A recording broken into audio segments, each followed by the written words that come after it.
Hi guys, in this video I'm going to show you how we can use Firebase authentication in our Android Java application to allow user to create an account using email and password and sign in to their account using email and password. Okay, so I will mention this Firebase SDK setup video in the video description, so you can refer this video if you don't know how we can set up Firebase SDK in our app.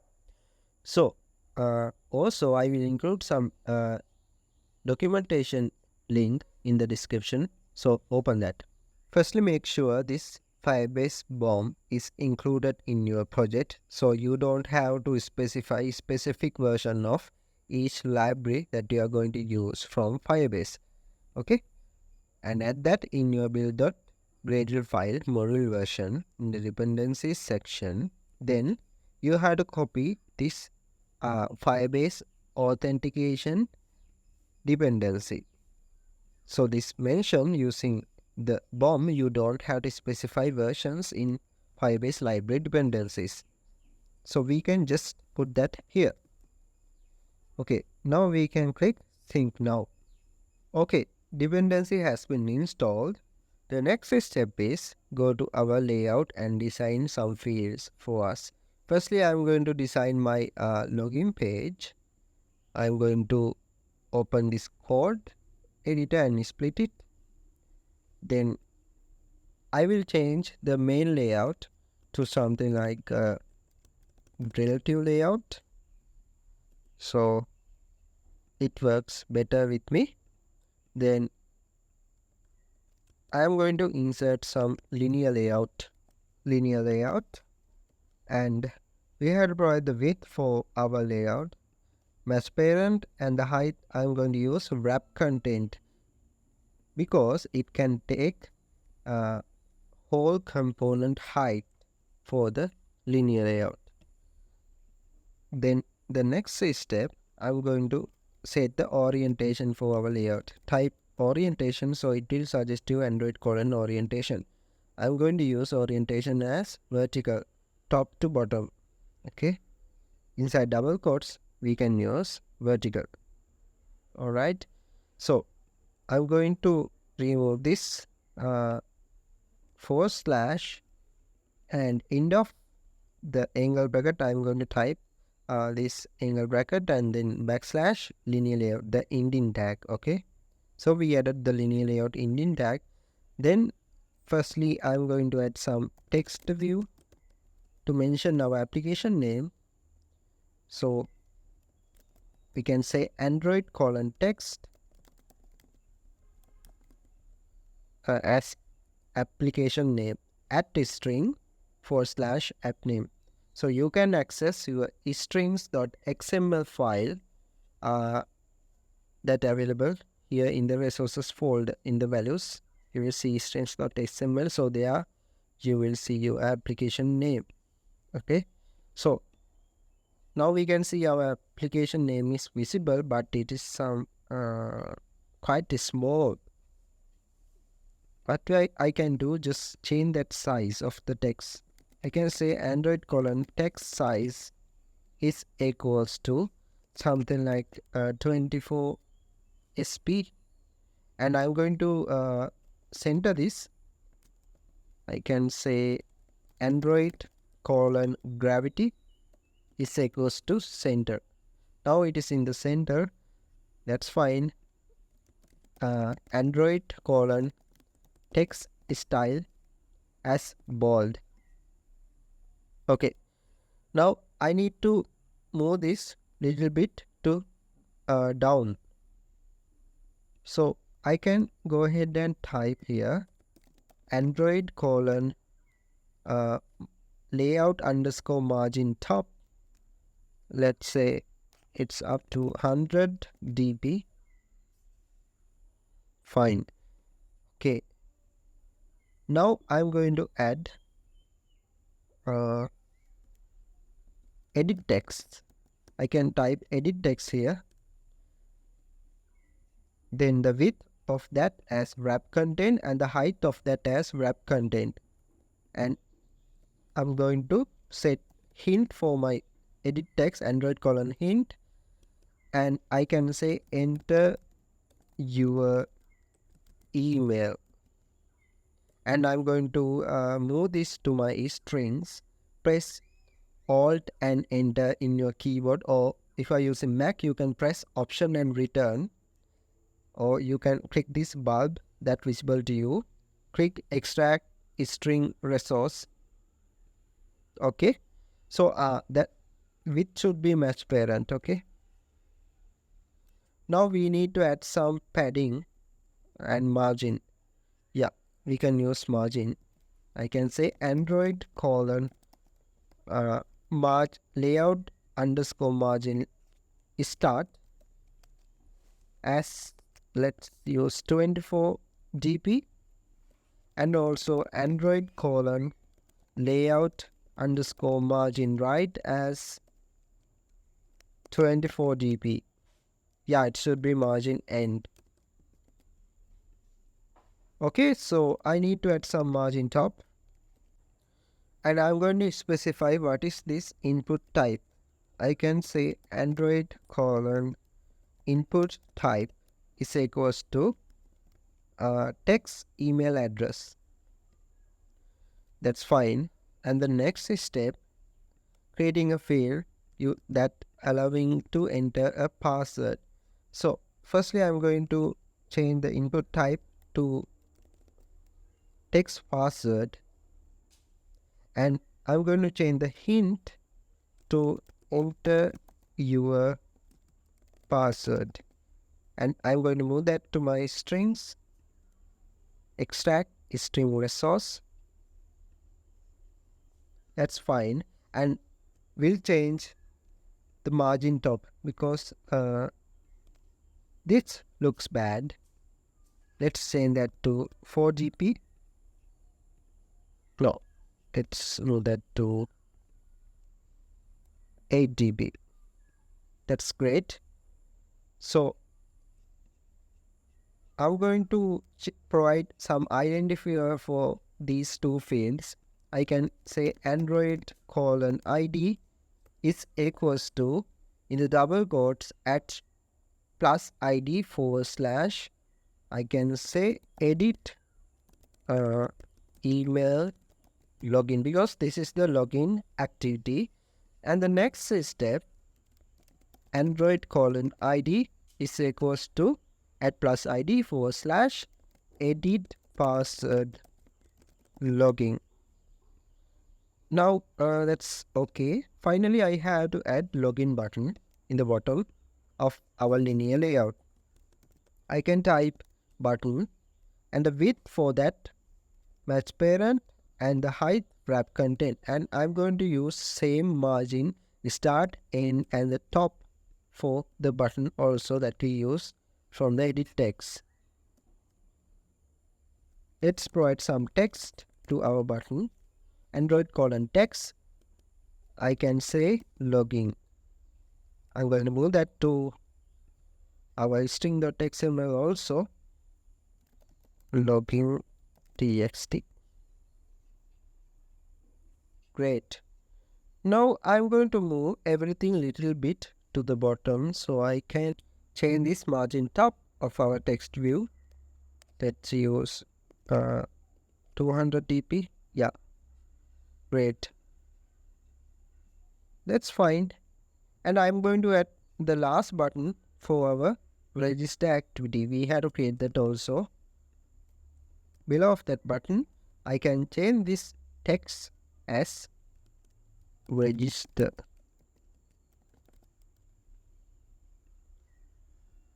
I'm going to extract that also. I'm going to provide ID for our button. Android colon ID equals to at plus ID / btn sign in, produce btn login. And for this register button, Android colon ID at plus ID / btn register. So that's fine. Actually, we will create a Firebase account using the Firebase console right now because we don't have the register activity currently.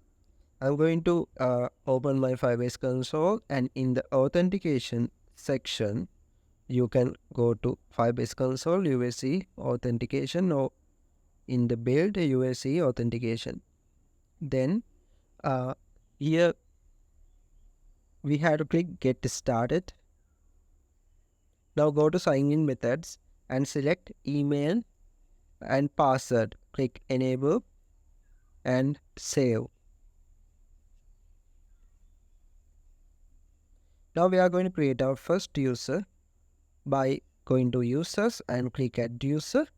I'm going to provide email as ishanka@gmail.com and the password as let's say Ashane $123. Click add user. Okay, we added our user. Then here we have some options to reset password and disable account and delete account. Then we can open Android Studio again. I'm going to open the Java class. Okay, the first thing I'm going to do is connect our layout component with our Java class. I can go ahead and create the reference for our button, private button. First thing, we have to import it. Here it is added, and I can say btn sign in and btn sign up. So we will not handle this btn sign up right now, but we will use btn sign in.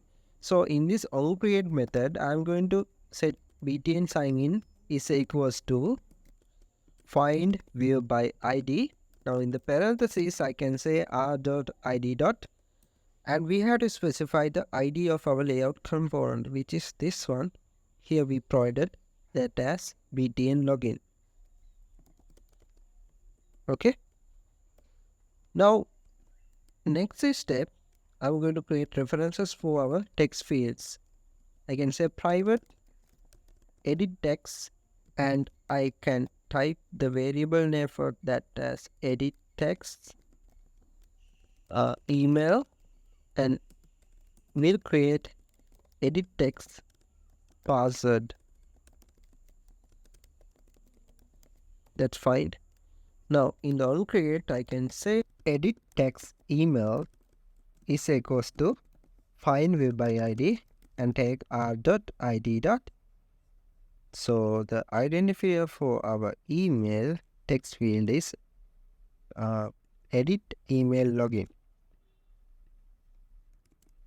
Okay, let's do the same thing for our password variable. Edit text password is equals to find view by id in the parentheses r.id edit password login. That's okay. Now I'm going to go ahead and create a click event listener for our button sign in. When user click on that button, we have to execute whatever code. So I can say btn sign in dot set on click listener. Now in the parentheses, I had to pass in new view dot if you type just on, you will get suggestions, so you can select this one, first on view dot on click listener. Now we can perform logging here. Now I'm going to create a variable called email and password. Let's say string email and password. Okay, so I'm going to set email is equals to this edit text email dot get text dot to string, and password is equals to password edit text password, this one, and we'll grab the text of it using get text and dot to string. Okay, fine. Now we are going to create a if statement to check whether these are empty or not. We can use text details inside our parentheses of the if statement. So press enter, then use the method is empty. So this method will allow us to check whether a string is empty, that means null or not. So we can pass in email, and I'm going to use this one because if one of these conditions are true, that means email might be null or empty, and here I'm checking parser. If one of these conditions are true, if a statement will going to execute. So I'm going to say message using task. You can say task dot make text. In the parentheses, you have to enter the current context, which is main activity or your activity name dot this, and second one is the message.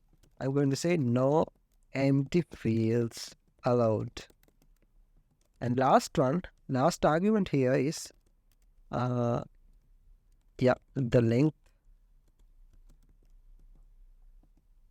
length underscore short. You can say task dot length underscore short or long. Okay. Now finally you have to call dot show of it. Otherwise this message will not going to show. Okay. That's fine. In the else statement, we can go ahead and use Firebase to authenticate user. So in the top, I'm going to create a new variable, say private Firebase auth, press enter, and specify a variable name for that. I will use mauth, and in onCreate method, I'm going to say mauth, our variable name for Firebase auth, set that equals to Firebase auth dot get instance. Fine. Now in the else statement, I can use our variable for Firebase auth mauth dot sign in with email and password. In the parentheses, first parameter we have to provide is the email, which is this email we have created. The next one is the password. Okay. Now we have to identify whether this task is completed or not. That's why we will use add-on complete listener. Or there are multiple things like add-on success listener and add-on failure listener. So add-on complete listener will be enough for this. In the parentheses, we can type new, and when you start type letter O, you will get this suggestion, the top one on complete listener, select it. So it will be added automatically for you. Okay. Now in this on complete method, we can use if statement to check whether task is complete, success or not. We can say task dot is successful. I can say something like success.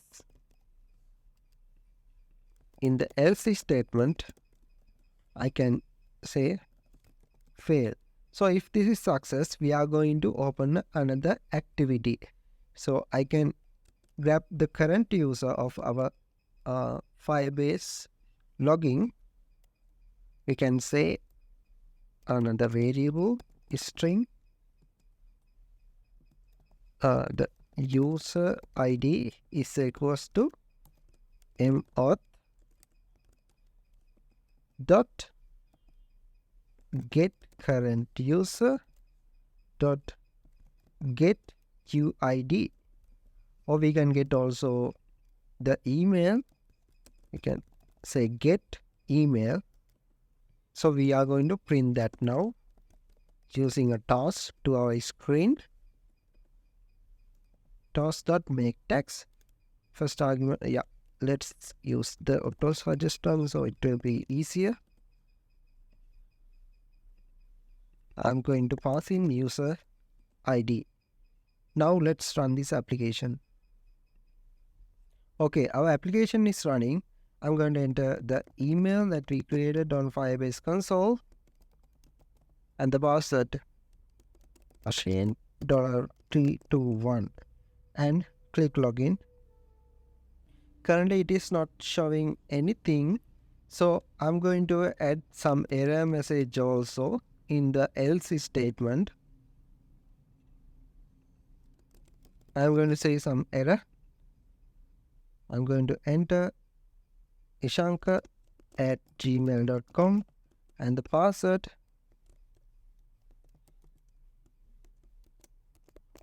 Yeah, we are getting some error. Error could be password is wrong. So password is Ashane $123. Now this time we are getting ishanka@gmail.com because this line is executed. So instead getting current user email address, I will get their ID, get UID can be called for that. Now that is this ID. So let's check it is coming or not. I'm going to rerun the application.